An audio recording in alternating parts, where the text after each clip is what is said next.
कृष्ण पृष्ठाय भूतले श्रीमते भक्ति वेदांत स्वामिनिति नामिने नमस्ते सरस्वती देवी गौरवाणी प्रचारिणे निर्विशेषा शून्यवादी पाश्चात्यदेशकारिणे जय श्री कृष्ण चैतन्य प्रभु नित्यानंद श्री अद्वैता गदाधर शिवासादि और भक्तवृंद हरे कृष्ण कृष्ण कृष्ण हरे हरे हरे राम राम राम हरे हरे हरे कृष्ण कृष्ण कृष्ण हरे हरे हरे राम राम राम हरे हरे हरे कृष्ण कृष्ण कृष्ण हरे हरे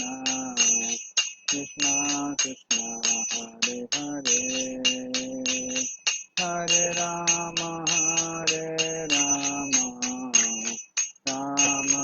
राम हरे हरे हरे कृष्णा कृष्ण कृष्ण हरे हरे हरे राम राम हरे हरे हरे कृष्णा कृष्ण कृष्ण हरे हरे हरे राम राम हरे हरे हरे कृष्णा कृष्ण कृष्ण हरे हरे हरे राम राम हरे हरे हरे कृष्णा कृष्णा कृष्णा कृष्णा हरे हरे हरे राम राम राम हरे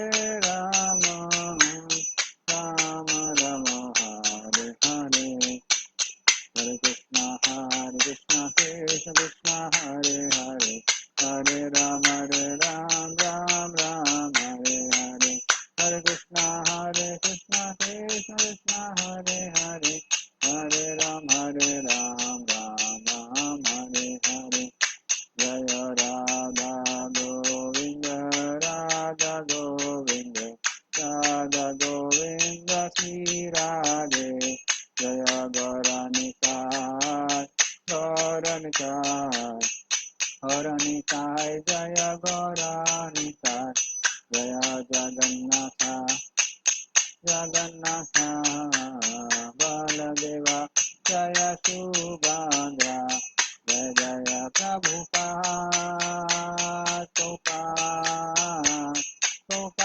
जय श्रील प्रभुपाद जय गौर हरि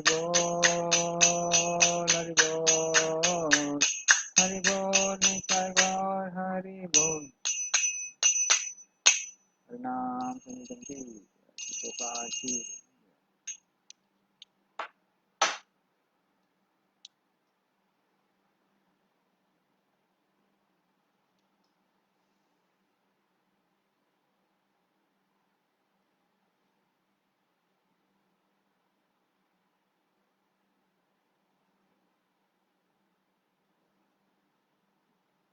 ओम नमो भगवते वासुदेवाय ओम नमो भगवते वासुदेवाय ओम नमो भगवते वासुदेवाय नारायणं नमस्कृत्य नरं चैव नरोत्तमं देवीं सरस्वतीं व्यासं ततो जायामुदीरयेत् नष्टप्रायेषु भद्रेषु नित्यं भागवत सेवया भगवती उत्तमश्लोके भक्तिर्भवति वैष्णवी कृष्णाय वासुदेवाय देवकी नंदनाय च नंदगोपकुमाराय गोविन्दाय नमो नमः। ओम ज्ञानतिमिरन्दस्य ज्ञानाञ्जनशलाकया चक्षुरुन्मिलितं येन तस्मै श्रीगुरुवे नमः। श्रीचैतन्यमनोभीष्टां स्थापितं येन भूतले स्वयं रूप गदामह्यं ददाति स पदान्तिकं वन्देऽहं श्रीगुरोः श्रीयुतापदकमलं श्रीगुरून् वैष्णवांश्च श्रीरूपं साग्रजातां सहगना रघुनाथामितं तं सजीवं साद्वैतं सावधूतं परिजनासहितं कृष्णचैतन्यदेवं श्रीराधा कृष्णपादान् सहगनं लता श्रीशाखामृतां च नमो विष्णुपादाय कृष्णप्रेष्ठाय भूतले श्रीमते भक्तिवेदान्त स्वामी नाम्ने नमस्ते सरस्वते देवे गौरवाणी प्रचारिणे निर्विशेषा शून्यवादी पाश्चात्यदेशतारिणे वाञ्छाकल्पतरुभ्यश्च कृपासिन्धुभ्यश्च पतितानां पावनेभ्यो वैष्णवेभ्यो नमो नमः। नमो महावदन्याय कृष्णप्रेमप्रदायते कृष्णाय कृष्णचैतन्य नाम्ने गौरचे नमः। हे कृष्ण करुणा सिंधु दीनबंधु जगत्पते गोप्ता गोपिकान्त राधाकान्त नमस्ते सप्तकाञ्चन गौरांगी श्री राधे वृंदावनेश्वरी विश्वानुसुते देवी प्रणमामि हरिप्रिये नीलाचलनिवासाय नित्याय परमात्मने बलभद्र सुभद्राभ्यां जगन्नाथाय ते नमः। जय श्री कृष्ण चैतन्य प्रभु नित्यानंद श्री अद्वैत गदाधर शिवासादि गौर भक्तवृंद हरे कृष्णा कृष्णा कृष्णा हरे हरे हरे राम राम राम हरे हरे। हरे कृष्ण हरे कृष्ण। तो हमने पिछली क्लास में देखा था कि कैसे युधिष्ठिर महाराज और अन्य पांडवों को जब ये समाचार मिलता है कि कृष्ण भगवान भगवत धाम वापस चले गए, गोलोक वृंदावन वापस चले गए, तो वो परीक्षित महाराज को इस संसार का सम्राट नियुक्त करते हैं और तुरंत ही हिमालय की ओर निकल जाते हैं स्वयं भगवत धाम जाने के लिए। और यहाँ पर परीक्षित महाराज पूरे संसार पे राज्य करते हैं। और लेकिन ये समय कौन सा समय था? ये वही समय था जब कली इस संसार में आने के लिए एकदम तैयार था। तो परीक्षित महाराज ने कली को कैसे आने दिया या क्या किया क्या नहीं किया, वो आज हम लोग उसके ऊपर चर्चा करेंगे। तो हम देखते हैं कि परीक्षित महाराज एक आदर्श सम्राट होने के कारण ब्राह्मणों के निर्देशों के अनुसार इस संसार पर राज्य कर रहे थे। और जैसे कि हमने पिछली क्लास में डिस्कस किया था कि जो जो उनके गुण बताए गए थे उन गुणों के अनुसार वो संसार पर राज्य कर रहे थे।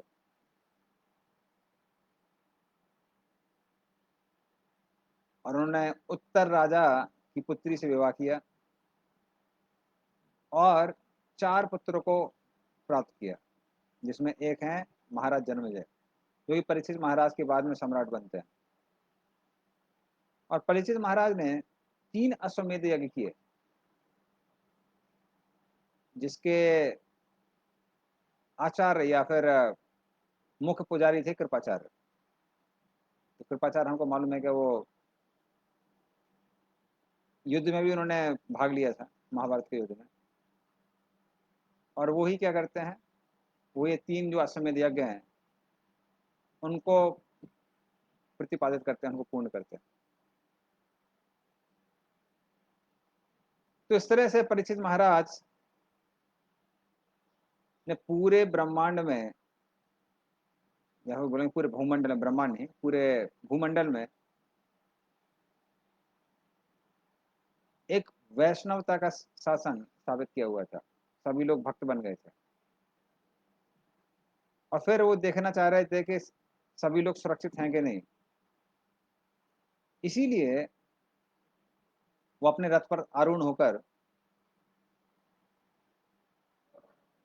अपने राज्य में यहाँ वहां घूम रहे थे। उसी समय उन्होंने देखा कि बड़ा एक निर्मम दृश्य दिखाई दे रहा था। तो उन्होंने देखा कि एक नीच कुल का व्यक्ति राजवेश धारण किए हुए था और बैल और गाय दोनों को पीट रहा था। तो तुरंत उन्होंने क्या किया, उस दुष्ट व्यक्ति को पकड़ा और उसको दंड देने के लिए एकदम अग्रसर हो गए। तो इस तरह से उन्होंने ये सहन नहीं किया कि गाय और बैल के साथ में इतना निर्मम व्यवहार हो रहा है।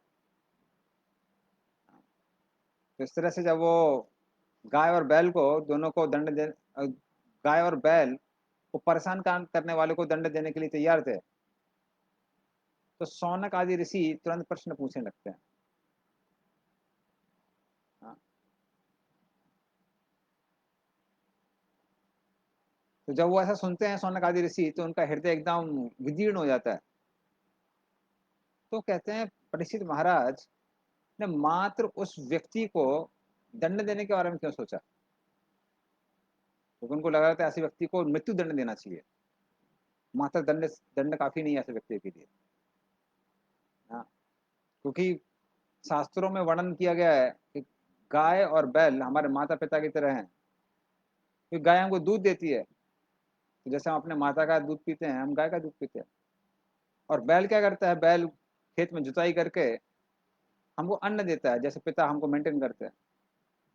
तो इनको, इनकी रक्षा करनी चाहिए, प्रताड़ित करने का तो सवाल ही नहीं उठता है। क्योंकि सेवा करना, रक्षा करना, ये हर व्यक्ति का कर्तव्य है। तो वो सोचते हैं कि अरे, मात्र परिचित महाराज ने उनको दंड देने के बारे में सोचा, ऐसा कैसे हो सकता है।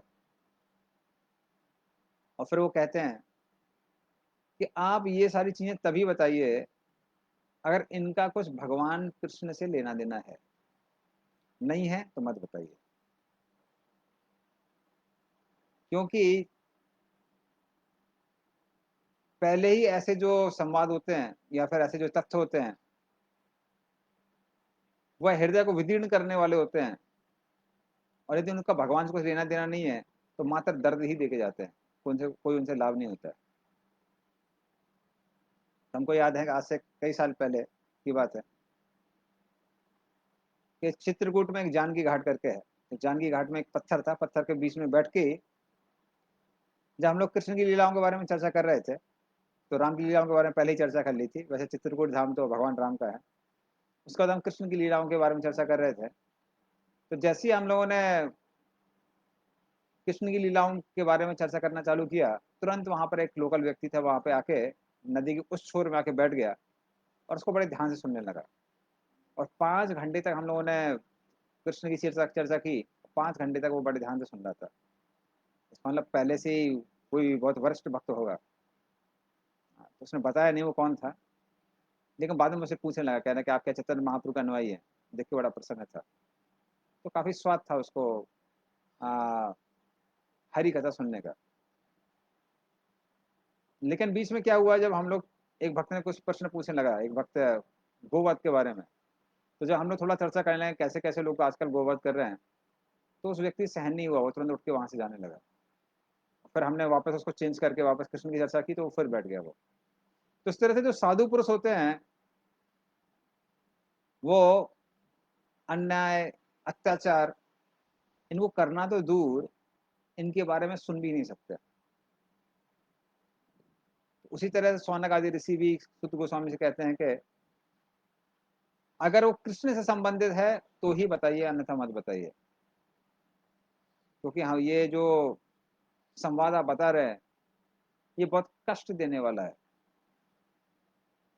और फिर वो बोलते हैं आगे, अथवा स पदाम भोजा मकरंदलिहाम सताम किमन्ने रासदालापेर आयुषो यद असद्व्यः अथ अवश्य पदाम भोजा मकरंद लिहाम सताम। तो जो भगवान के भक्त होते हैं, तो वो उस भौरे की तरह होते हैं, जो भौरा कमल का जो किंजल होती है, जो बीच का हिस्सा होता है, हाँ, जिसको मकरंद भी कहते हैं, तो उसमें से शहद पीने के लिए बड़ा लालायित होता है। तो जिस तरह से एक भौरा कमल का पराग का पालन करने के लिए बहुत ज्यादा लालायित होता है, उसी तरह से जो भगवान के भक्त हैं, कृष्ण की कथा सुनने के लिए और कृष्ण की सेवा करने के लिए बहुत लालायित होते हैं, क्योंकि कृष्ण के चरणों की तुलना भी कमल से ही की गई है। जैसे हमने पहले भी डिस्कस किया था, वो तुलना इसलिए करते हैं क्योंकि कृष्ण के चरण बहुत सुंदर हैं। हमारे जब पद चिन्ह कहीं बनते हैं तो इतने खराब होते हैं कि उनको साफ करने का मन करता है, लेकिन कृष्ण के चरण जब चरण चिन्ह जहाँ बनते हैं वो इतने सुंदर होते हैं कि कोई भी गोप गोपी उन पर पैर रखने के बारे में सोचता भी नहीं है, उसको साफ भी नहीं करना चाहता है, क्योंकि वो अपने आप में बहुत सुंदर है। तो इस तरह से जो भगवान के भक्त होते हैं, भगवान कृष्ण की चरणों की सेवा करने के लिए और कृष्ण कथा सुनने के लिए बहुत ज्यादा लालायित होते हैं। तो इसलिए किम अनर अन्य रसद आलापे, तो अगर कृष्ण कथा नहीं है, उसके अलावा कुछ और है, तो वो क्या है, वो कर्मिक चक्र के कारण ही हाँ वहाँ हो रहा है, तो उसके बारे में भक्त लोग ज्यादा उसमें इंटरेस्टेड नहीं होते हैं। क्यों? आयुषो या दशत, कि ऐसे जो टॉपिक है वो हमारी आयु आयु को हमसे छीन के लेके जाते हैं, वो हमारा टाइम वेस्ट कर देते हैं। इसलिए भक्त लोग उन्हीं चीजों के बारे में सुनने के लिए लालच होते हैं जिनका अफेक्ट कैसा है, परमानेंट है, जो शाश्वत परिणाम देने वाले हैं। और वो क्या है? हरि कथा हरि नाम। तो उनसे जो भक्ति में प्रगति होती है वो तो मृत्यु पर्यंत पर्यंत भी वो प्रगति हमारे साथ ही जाती है। मान लीजिए इस जन्म में हमने 20% भक्ति पूरी कर ली है, तो अगला जन्म 21% से चालू होगा। लेकिन अन्यथा उसके अलावा कुछ भी हम चर्चा करते हैं वो ठीक है, इंटरेस्टिंग है, हो सकती है किसी के लिए, लेकिन उससे कुछ लाभ नहीं होता। उस समय को चुरा के ले जाती हैं ये सारी चीजें। हाँ, तो आयुषो जो आयु है असद व्यय, तो इस तरह से आयु खर्च हो जाती है। तो हरि कथा करते हैं, सुनते हैं, तो आयु खर्च नहीं होती, कैसी होती है? इन्वेस्ट होती है। तो बैंक में जब हम पैसा डालते हैं तो उसको इन्वेस्टमेंट कहते हैं। कोई और अन्य चीजें खरीदते हैं तो वो उसको हम बोलते हैं कि वो खर्च हो गया। उसी तरह से जब हम लोग आयु को भगवान की सेवा में, भगवान की कथा सुनने में, भगवान की कथा बोलने में, भगवान का नाम लेने में, भगवान का नाम सुनाने में खर्च करते हैं, तो उसको खर्च नहीं कहते हैं, उसको इन्वेस्टमेंट कहते हैं। लेकिन क्योंकि उसका क्या मिलने वाला है? रिटर्न मिलने वाला हमको। हाँ, हमको शाश्वत धाम गोलोक वृंदावन मिलने वाला है, कृष्ण के प्रति प्रेम मिलने वाला है उसके कारण। तो ये प्राप्त होने वाला है, इसलिए इसको व्यय नहीं कहते हैं, उसको इन्वेस्टमेंट कहते हैं। और फिर वो आगे कहते हैं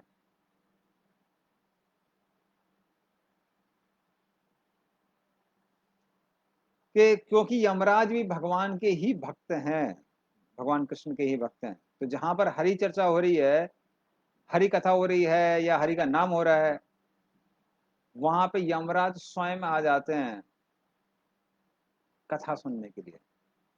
और जब यमराज ही बैठ गए हैं कथा सुनने के लिए, तो व्यक्ति की मृत्यु कैसे होगी? हाँ, व्यक्ति शरीर छोड़ सकता है उस समय, लेकिन फिर वो यमराज के कब्जे में नहीं रहेगा। वो कहाँ जाएगा? वो सीधे भगवान के धाम जाएगा। इसलिए व्यक्ति अगर हरि कथा करते हुए, सुनते हुए, हरि का नाम लेते हुए या सुनते हुए अपना शरीर छोड़ता है, तो यमराज स्वयं क्योंकि वहां बैठे रहते हैं, क्योंकि वो भी हरि नाम और हरि कथा सुनने के लिए बहुत ज्यादा उत्सुक रहते हैं, इसलिए वो यमराज उस व्यक्ति की आयु का हरण नहीं करते हैं। तो ऐसे में अगर व्यक्ति शरीर छोड़ता है तो कहाँ जाता है? सीधे भगवान के धाम जाता है। हाँ, तो इस तरह से हरि कथा और हरि नाम व्यक्ति की आयु को हरते नहीं है, व्यक्ति की आयु का ठीक से प्रयोग करते हैं। तो ये व्यक्ति की आयु का ठीक से प्रयोग है, हरि का नाम करना और हरि की कथा करना।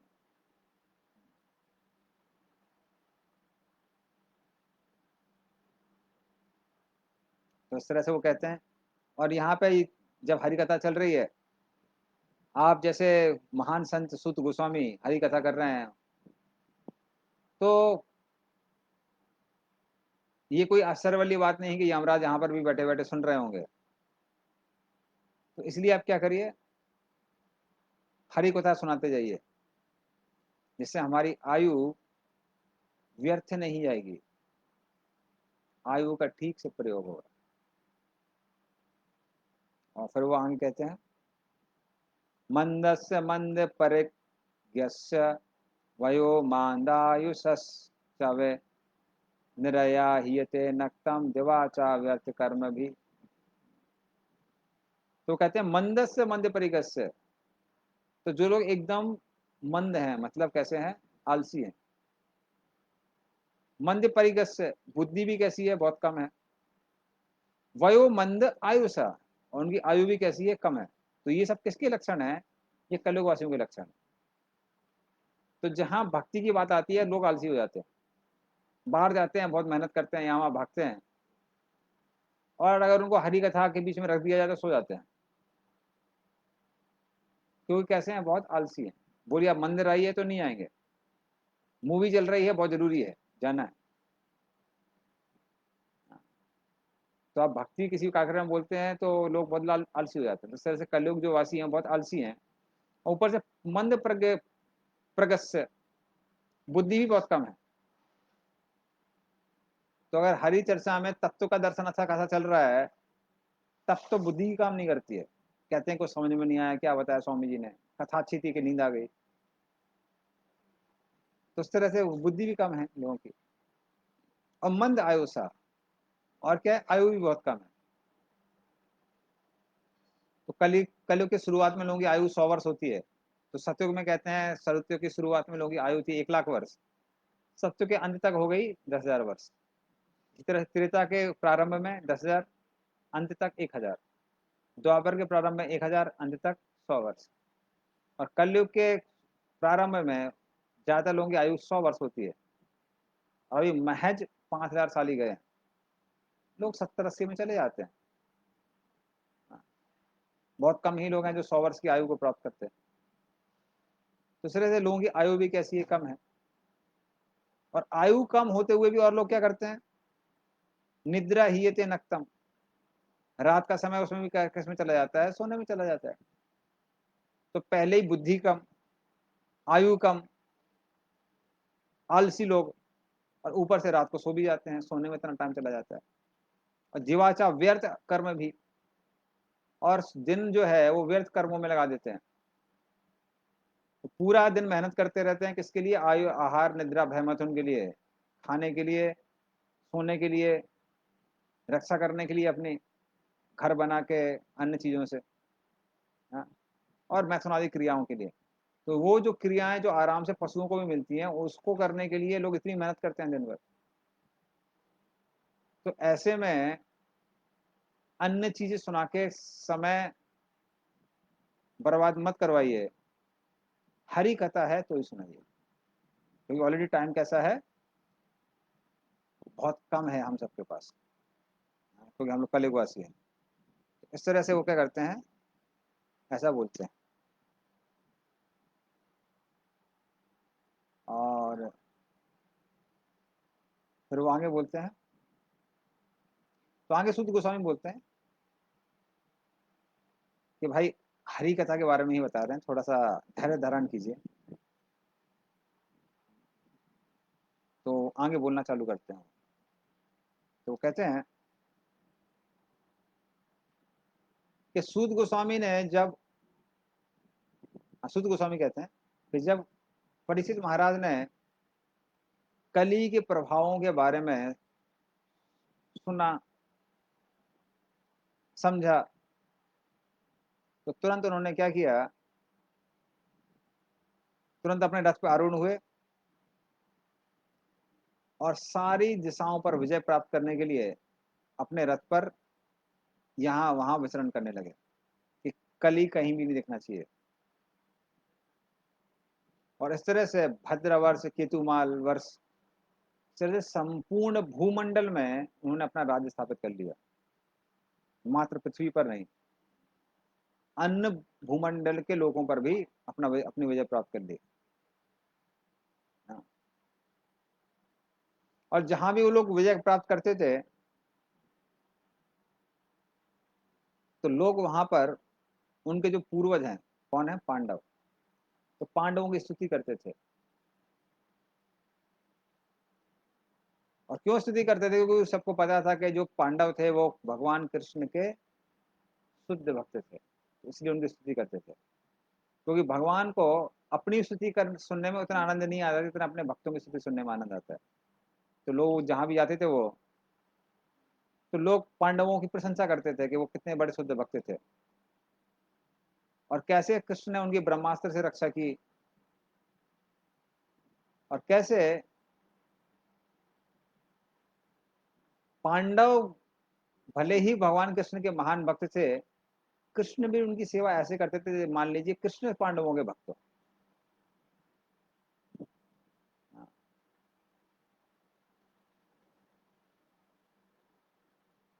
तो इस तरह से पांडवों की प्रशंसा सुन के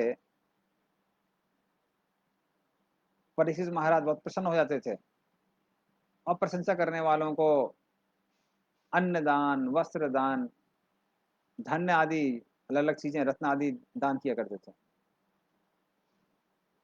उसमें से एक प्रशंसा के बारे में बताया गया है, बड़ा प्रसिद्ध श्लोक है।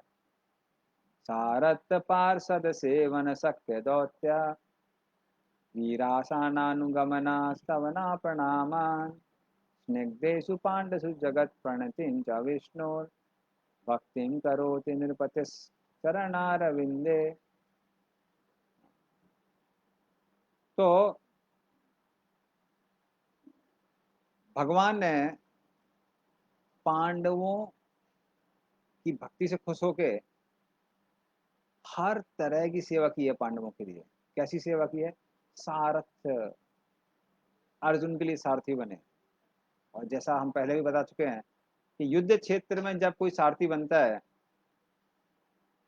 तो सारथी को जो पीछे योद्धा है उसके पैरों की मार भी खानी पड़ती है, क्योंकि युद्ध क्षेत्र में इतना कोलाहल होता है कि कोलाहल के कारण कुछ भी सुनाई नहीं देता है। तो अगर योद्धा बोल रहा है कि दाएं चलिए, तो सारथी को सुनाई नहीं देगा, बाएं चलिए तो सुनाई नहीं देगा। तो योद्धा को क्या करना पड़ता है? दाएं तरफ पैर मारना पड़ता है बताने के लिए कि दाएं तरफ मुड़ना है, और बाएं तरफ पैर मारना पड़ता है बताने के लिए कि बाएं तरफ मुड़ना है। तो कृष्ण ने ऐसा ऐसी पोजीशन धारण की, ऐसा रोल धारण किया, जिसका सारथी का। फिर पार्षद, पार्षद बने, शांति दूत बन के गए युधिष्ठिर महाराज की तरफ से। सेवन, उनकी सेवा की। सख्य, उनके साथ मित्रता का व्यवहार किया, साथ में खाना, साथ में सोना। भगवान के साथ खाना सोना साधारण बात थोड़ी ना है। दौत्य, वीरासानुगमना, वीरासन में खड़े होके पांडवों की रक्षा की।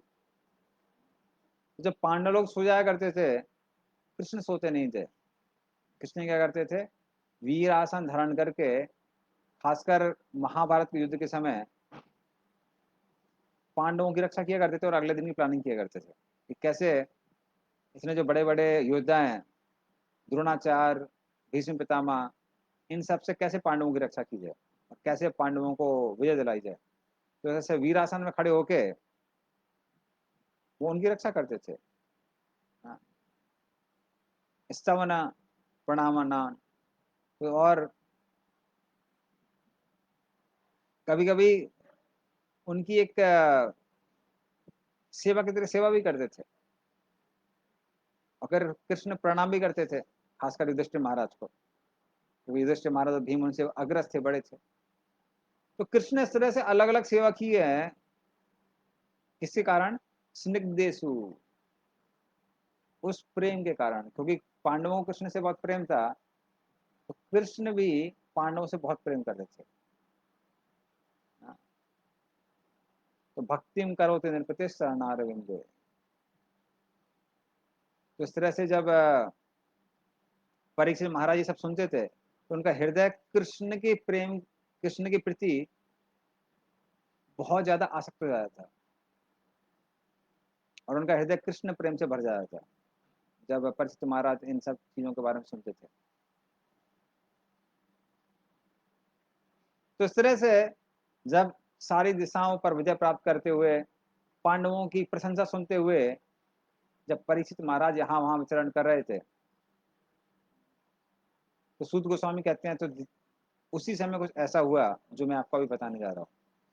तो फिर वो बताते हैं किस तरह से जब ये व्यक्ति जो कि नीच कुल का था और राजा के वस्त्र धारण करके उस गाय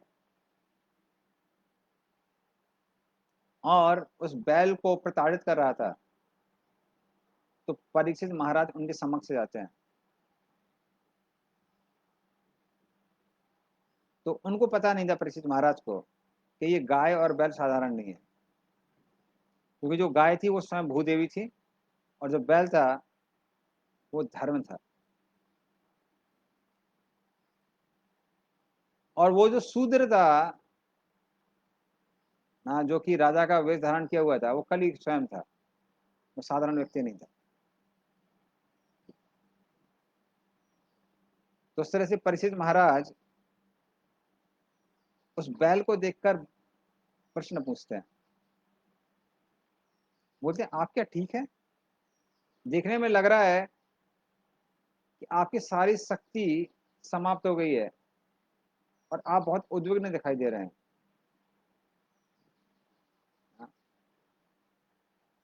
और फिर वो उनसे प्रश्न पूछते हैं, क्या आप इसलिए परेशान हैं क्योंकि कोई मित्र जो बहुत दूर में रहता है, आप उसे मिल नहीं पा रहे हैं, उसके बारे में उत्कंठा है आपके मन में? हाँ।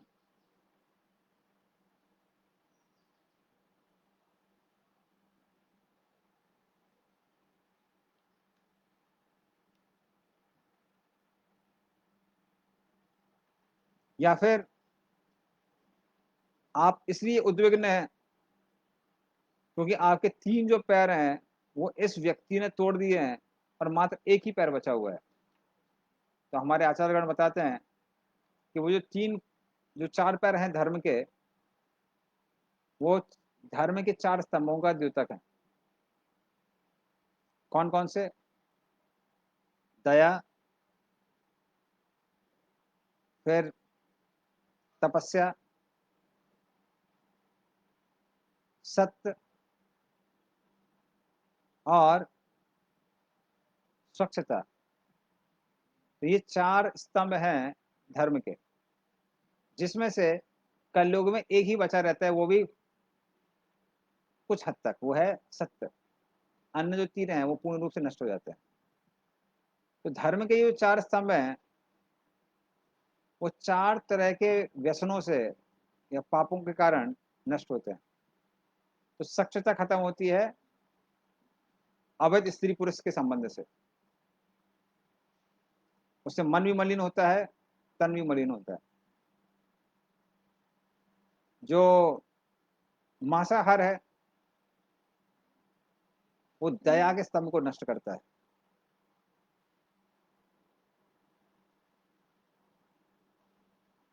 जो मदिरापान इत्यादि है, नशीले पदार्थों का सेवन, हाँ, वो तपस्या को भंग करता है। और जुआ सत्य के स्तंभ को नष्ट करता है। इसलिए अगर आप इस्कॉन में आएंगे तो 4 चीजों को वर्जित किया जाता है कि जुआ नहीं खेलना है, मांसाहार नहीं करना है, नशा पान नहीं करना है, अवैध स्त्री या पुरुष से संबंध नहीं करना है। मतलब विवाह के अंदर ही जो भी है वो संग कर सकते हैं स्त्री पुरुष, उसके बाहर नहीं कर सकते। इस तरह धर्म की रक्षा होती है। लेकिन कलयुग में एक ही स्तंभ बचता है, वो बचता है सत्य। वो पूर्ण रूप से नहीं बचता है, लेकिन एक ही बचता है। तो वो बोलते हैं क्या इसलिए आप बहुत परेशान है, उद्विग्न है? या फिर आप इसलिए उद्विग्न है कि मांस भक्षण करने वाले, गौ मांस खाने वाले आपका शोषण कर रहे हैं और आपको मारने का प्रयास कर रहे हैं, क्या आप इसलिए उद्विग्न है?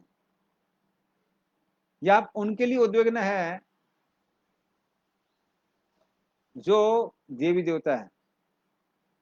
क्योंकि देवी देवता की ठीक से आराधना नहीं होती कलयुग में। जब जैसे दुर्गा पूजा, काली पूजा भी चल रही थी, आप देखेंगे बहुत ही कम जगह है जहां पर वैदिक नियमों के अनुसार अनुष्ठान होता है। तो वैदिक नियमों के अनुसार अनुष्ठान नहीं होते हैं, पुजारी लोग ठीक से मंत्र आदि का उच्चारण नहीं करते हैं। और फिर देवी देवता लोग ये फिल्मी गाने पसंद नहीं करते हैं, लोग फिल्मी गाने चला के रखते हैं, तो वो देवी देवताओं के नाम पर स्वयं मनोरंजन करने का प्रयास करते हैं। देवी देवता तो वो हैं जो भगवान विष्णु के भक्त हैं। विष्णु भक्त स्मृति देवा असुर वे पर हो। जो भगवान विष्णु के भक्त हैं उनको देवता कहते हैं, और जो भगवान विष्णु के विपरीत हैं उनको असुर कहते हैं। और यहाँ पे लोग भगवान विष्णु की कथा कीर्तन के अलावा फिल्मी गाने चलाते हैं, तो वो पसंद नहीं करते हैं। तो प्रसन्न कैसे होंगे, बड़े असर की बात है। तो इस तरह से जो देवतागण हैं वो यहाँ पर आते नहीं है कलयुग में, क्योंकि उनको पता है कि लोग ठीक से मंत्रोच्चारण नहीं करेंगे और लोगों का वेद वेद शास्त्रों से कुछ लेना देना नहीं है। बल्कि क्या हो गया, आजकल धर्म के नाम पर या फिर त्योहारों के नाम पर लोग पाप करते हैं। दुर्गा पूजा में लोग मांसाहार करते हैं, दिवाली के नाम पर जुआ खेलते हैं, होली के टाइम पे भांग पीते हैं, नशा पान करते हैं। तो इस तरह से जब धर्म के स्तंभों की स्थापना करनी चाहिए उस समय धर्म के स्तंभों को तोड़ देते हैं। इसीलिए देवतागण जो है वो कलयुग में आते नहीं है, इसलिए लोग को आशीर्वाद प्राप्त नहीं होता है। तो परीक्षित महाराज कहते हैं क्या इसीलिए आप उन देवताओं के लिए उद्विग्न है, या आप इसलिए उद्विग्न है क्योंकि ये जो जीव जंतु हैं कलयुग में सूखा और अलग अलग आपदाओं के कारण बहुत परेशान होंगे? क्या आप इसलिए परेशान हैं क्योंकि जब यज्ञ नहीं होता है तो सूखा पड़ता है,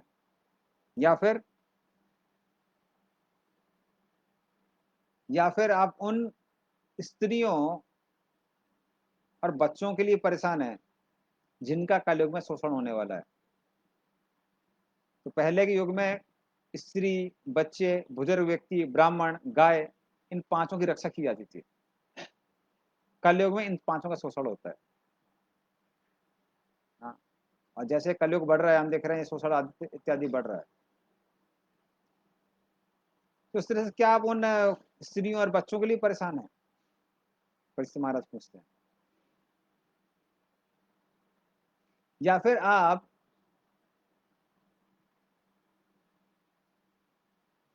सरस्वती देवी के लिए परेशान हैं क्योंकि ब्राह्मण लोग कलयुग में वेद ग्रंथों का दुरुपयोग करने वाले हैं। कैसे दुरुपयोग करते हैं?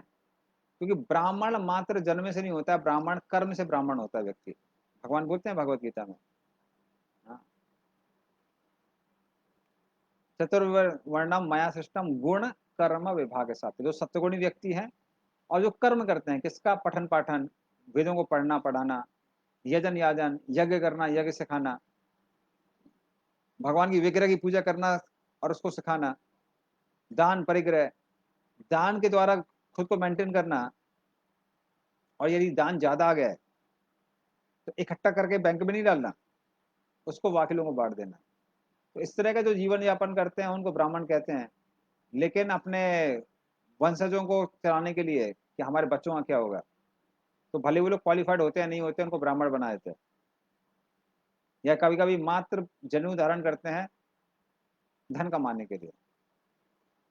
हाँ, चार नियमों का पालन नहीं करते हैं कई बार ब्राह्मण लोग कलयुग में, मांसाहार खाते हैं और कहते हैं हम ब्राह्मण हैं। तो ब्राह्मण दया के लिए जाना जाता है, वो पशु हत्या कैसे कर सकता है?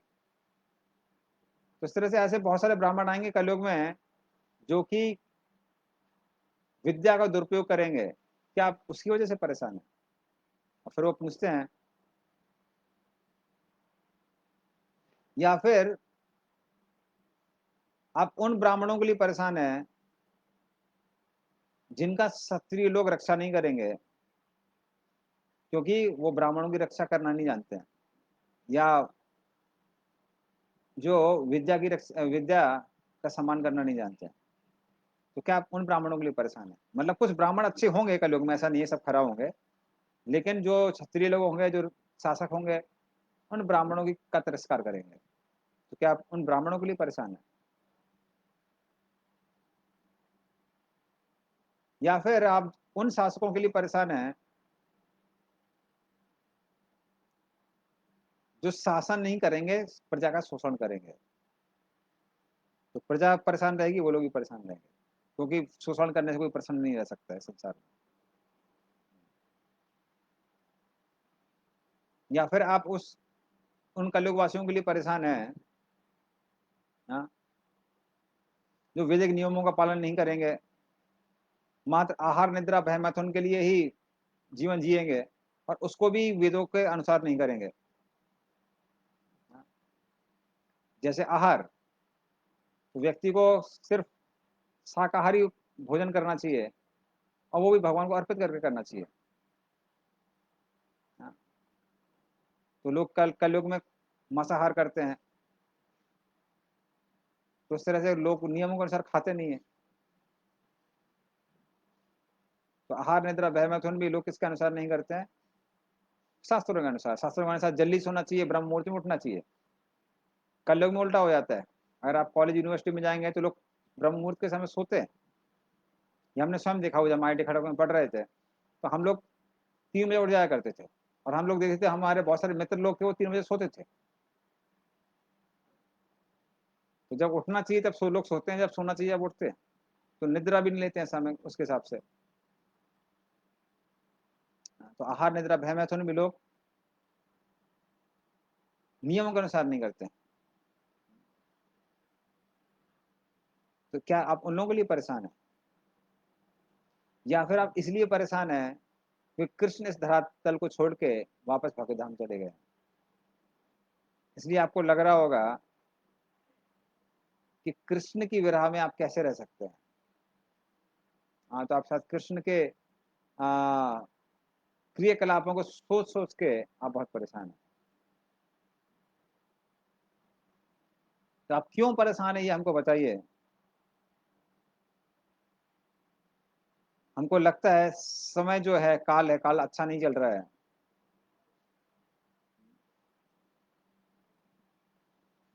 तो काल अच्छा ना होने के कारण आप धर्म के द्योतक होने के कारण भी इतने परेशान दिखाई दे रहे हैं।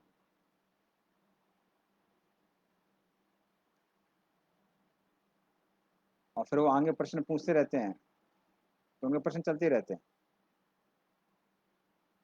तो वो कहते हैं कि एक समय था कि जब आपके चारों के चारों जो पैर थे वो सही सलामत थे, और इस तरह से आप संसार में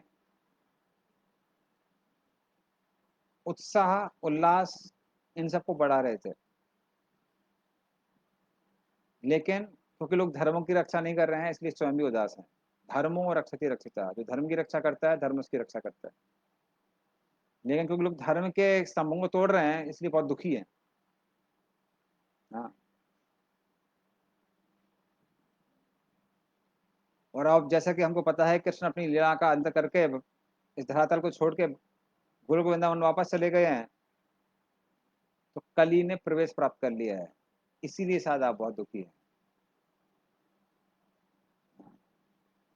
तो मैं सोच रहा हूँ कि मैं, आप, ये देवतागण, ऋषिगण, भगवान के जो भक्त हैं, जो वर्णाश्रम धर्म का पालन करने वाले हैं, इन सब का अब क्या होगा। हाँ, क्योंकि कली अब प्रवेश कर चुका है।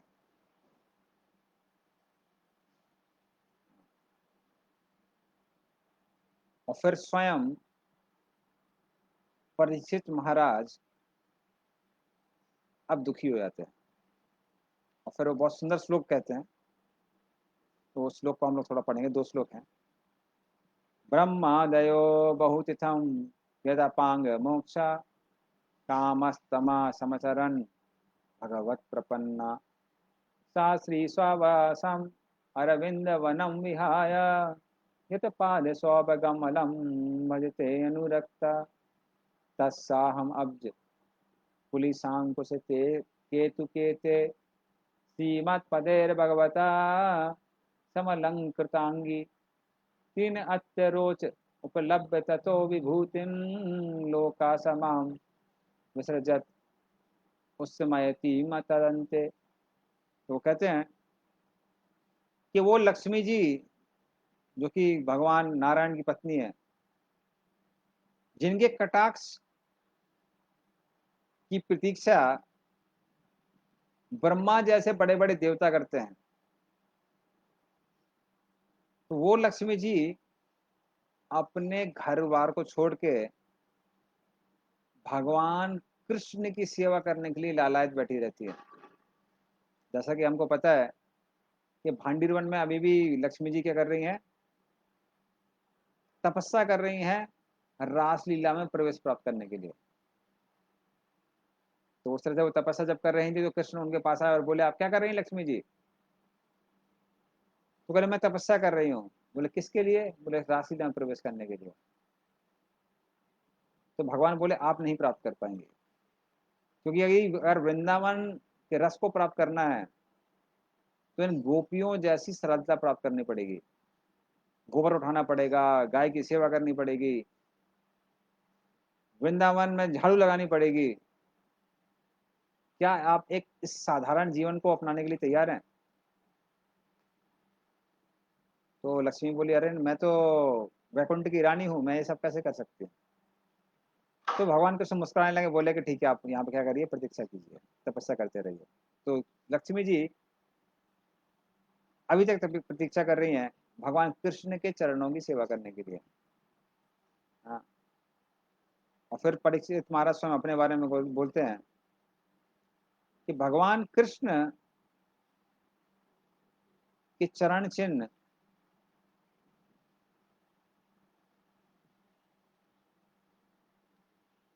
तीनों लोकों में व्याप्त थे जब कृष्ण यहाँ पर थे। हाँ,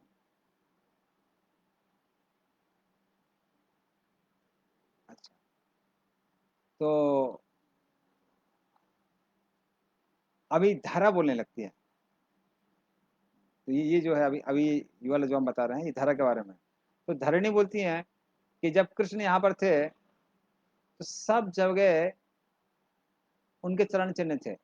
जब कृष्ण द्वारका में थे, मथुरा में नहीं थे, जब मथुरा में थे हस्तिनापुर में नहीं थे, जब हस्तिनापुर में थे वृंदावन में नहीं थे, जब एक जगह हुआ करते थे तो अन्य जगह नहीं रहा करते थे।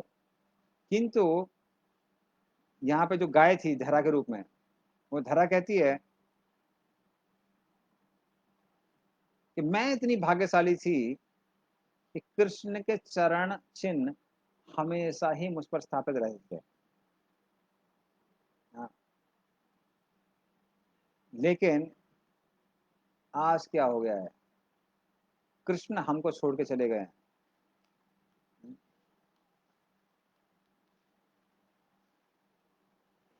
तो कृष्ण हमको छोड़ के चले गए हैं तो हमारा कुछ नहीं हो सकता है, बहुत मुश्किल है। और फिर वो कहती हैं कि जब मैं कृष्ण के पास गई एक गाय का रूप धारण करके, तब कृष्ण ने इन बड़े बड़े आतताई राजाओं से मुझे मुक्त किया, और उसको करने के लिए वो स्वयं प्रकट हुए इस संसार में। लेकिन जब आज कृष्ण चले गए हैं तो उनसे विरह को मैं कैसे सहन कर सकती हूँ? हाँ, तो वो भगवान जो मात्र आकर्षक नहीं है बल्कि किसी भी आकर्षण को से आकर्षित ना होने के लिए तैयार हैं। तो बड़ी बड़ी जो उनकी बड़ी सुंदर सुंदर रानियां थी सत्यभामा जैसी, उनके आकर्षण को भी उन्होंने क्या किया, उनसे भी वो प्रभावित नहीं हुए। तो वो भगवान जो जिन इतने ज्यादा जिनका इंद्रियों पे संयम था, वो भगवान जब मेरे ऊपर यहाँ विचरण करते थे, उनकी चरणों की रथ से अलंकृत होके मेरे बाल जो कि रोम कहलाते हैं वो हमेशा खड़े रहते थे। लेकिन आज क्या है, आज मैं धरा उन चरणों के अलंकार से विहीन हूँ, इसलिए बहुत दुखी हूँ। तो श्लोक को बड़े सुंदर बड़ा सुंदर श्लोक है, श्लोक को भी पढ़ ही लेते हैं हम लोग। तो वो कहती हैं का वा सहेत विरहम पुरुषोत्तमस्य प्रेमावलोक रुचिरा स्मृति वल्गुजल्पे शैर्यं समानमहरन् मधुमानिनीनां रोमोत्सवो मददंग्रि विटंगिताय। तो कावा सहेत विरहम पुरुषोत्तम से, उन पुरुषोत्तमों से विरह मैं कैसे सहन कर सकती हूँ। प्रेमावलोक, प्रेम पूर्वक जब सत्यभामा जैसी रानियां उनकी ओर देखती थी, रुचिरा स्मित वल्गु जल पे, या फिर जब उनको देखकर मुस्कुराती थी, या फिर अच्छे अच्छे शब्दों से उनकी प्रशंसा करती थी, कृष्ण स्थिर ही रहते थे। तो कृष्ण एक ही चीज चलायमान है, वो है भक्ति। हालांकि इन रानियों में, ये रानियों में बहुत भक्ति थी, लेकिन बताया जा रहा है कि कृष्ण किसी भी काम की भावना से प्रेरित नहीं होते हैं, मात्र भक्ति भाव से प्रेरित होते हैं। तो वो भगवान जब मेरे ऊपर यहाँ वहां विचरण करते थे, तो मेरे शरीर के जो रोम थे वो एकदम खड़े हो जाते थे, जो कि घास की तरह यहाँ वहां दिखाई पड़ते थे। तो उन पुरुषोत्तम से विरह मैं आप कैसे सहन कर सकती हूँ, इसीलिए मैं इतनी परेशान हूँ। हाँ। तो इस तरह से धर्म और धरा आपस में बात करते हैं, जिसको परिचित महाराज बड़े ध्यान से सुन रहे थे। और उसके बाद में परिचित महाराज क्या करते हैं, वो हम लोग अगली क्लास में डिस्कस करेंगे। तो आज हमने क्या क्या डिस्कस किया, हम उसको थोड़ा समराइज करते हैं। कि हम देखते हैं कैसे परिचित महाराज के प्रभाव के कारण पूरे संसार में वैष्णव धर्म स्थापित हो गया था। और जब परीक्षित महाराज प्रजा की देखभाल करने के लिए रथ पर आरूढ़ होकर यहाँ पर विचरण करते हैं, तो देखते हैं कि एक नीच व्यक्ति राजा के वस्त्रों को धारण करके एक गाय और एक बैल को प्रताड़ित कर रहा था। जब सौनक आदि ऋषि ऐसा सुनते हैं, तो वो सूत गोस्वामी से कहते हैं कि अगर इसका कृष्ण कथा से कुछ लेना देना है तो ही बात करिए, वरना मत बताइए इसके बारे में। तो कहते हैं क्यों, क्योंकि जो कलयुगवासी हैं बहुत ज्यादा आलसी हैं, भक्ति से उनका ज्यादा लेना देना नहीं है, आयु उनकी बहुत कम है, कब मर जाएंगे मालूम नहीं है, और ऊपर से बुद्धि भी कम है, समझ में कम आता है, और समय किस में व्यतीत कर देते हैं, सोने में व्यतीत कर देते हैं। इसीलिए मात्र किसके बारे में बताइए, अगर कृष्ण कथा से कुछ लेना देना है तो ही बताइए। फिर सूत गोस्वामी कहते हैं हाँ कृष्ण कथा से लेना देना है। तो फिर वो बताते हैं कैसे परिचित महाराज का राज्य सब जगह स्थापित था, सारे भूमंडल में था, मात्र पृथ्वी में नहीं था। और जब वो यहाँ वहां जाके कली से पूरे भूमंडल की रक्षा कर रहे थे, तो लोग जाके वहां पर क्या करते हैं, परिचित महाराज को के सामने उनके जो पूर्वज हैं पांडव, उनकी प्रशंसा करते हैं, स्तुति करते हैं। और उस स्तुति को सुन के परिचित महाराज प्रसन्न होके उनको वस्त्र, अन्न, धन इत्यादि दान किया करते थे। और फिर उसके बाद में जब वो इस जगह पर आते हैं, स्थान पर आते हैं, तो धर्म और धना की बातचीत को सुनते हैं। तो धर्म धरा को बहुत उदास देखते हुए बहुत सारे प्रश्न पूछता है, जो हमने डिस्कस किए थे कि क्या आपका कोई मित्र कहीं बहुत दूर में गया है, क्या आप इसलिए दुखी हैं क्योंकि मेरे 3 पैर टूट गए हैं, एक ही पैर बचा हुआ है, क्या आप इसलिए दुखी हैं हे धरा क्योंकि कुछ गौ मांस भक्षण करने वाले वो आपको खाने वाले हैं, या आप इसलिए दुखी हैं क्योंकि जो देवतागण हैं उनको अभी कुछ यज्ञ की आहुति प्राप्त होने वाली नहीं है, कलयुग में लोग यज्ञ करना नहीं जानते हैं, या आप उनके लिए दुखी हैं जो लोग यज्ञ ना होने कारण जो भी देवी आपदाएं होने वाली हैं उससे परेशान होने वाले हैं, या आप उन बच्चों के लिए और स्त्रियों के लिए दुखी हैं जिनका कलयुग में शोषण होने वाला है, या फिर विद्या की देवी सरस्वती के लिए दुखी हैं क्योंकि ब्राह्मण लोग उसका दुरुपयोग करने वाले हैं, या फिर आप इसलिए दुखी हैं क्योंकि ब्राह्मण लोग उनका सम्मान नहीं होगा, जो अच्छे ब्राह्मण होंगे उनका सम्मान नहीं होगा कलयुग में, या फिर आप उस प्रजा के लिए दुखी हैं जिनको ये खराब शासक लोग प्रताड़ित करेंगे। या फिर आप उन लोगों के लिए दुखी हैं जो 4 नियमों का पालन नहीं करेंगे, पापाचार इत्यादि करेंगे, वेदों का पालन नहीं करेंगे, या आप इसीलिए दुखी हैं क्योंकि कृष्ण इस धरातल को छोड़ के चले गए। जब वो ऐसा बोलते हैं तो फिर जो धरा है गाय के रूप में, वो कृष्ण की प्रशंसा करने लगती हैं।